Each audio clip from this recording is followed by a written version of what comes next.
Чүй облысының Москва районындағы Ақсу айылында айыл чарба продукцияларын сақтап, экспортқа шығарушы ишкана ачылды. Анын ачылышына вице-премьер-министр Дүйшенбек Зилалиев, Кыргыз Орус өнүктүрүү фондунун өкүлдөрү, жергиликтүү бийлик жана дыйкан фермерлер менен ишкананын кызматкерлери катышты.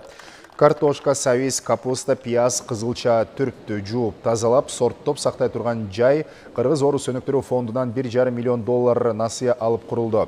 5 жылдық мөөнөткө алынган насыянын жылдық үстөгү 4%. Насыяга логистикалык борбордун имараты курулуп, жашылчалар жуулуп, сорттолуучу муздаткыч жана жел берүүчү жабдыктар дагы сатып алынган.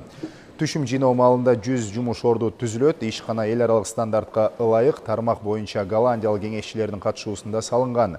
Компания ИАЭ базарынан сырткары алыскы өлкөлөргө дагы айыл чарба азыктарын экспорттоону максат кылат.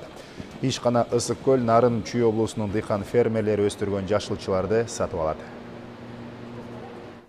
Ушундай ишканалардын эмнеси жакшы, мультипликативдик эффект бар. Ошол эле дыйкандар менен түздөн түз иштешип, мына азыр жетекчи менен сүйлөштүк, эмки сезонго уже чоң дыйкандар менен сүйлөшүп, мисалы мынча тонна бизге савиз керек, ошону эккеле деп. Планирование деген ушундан чыгат.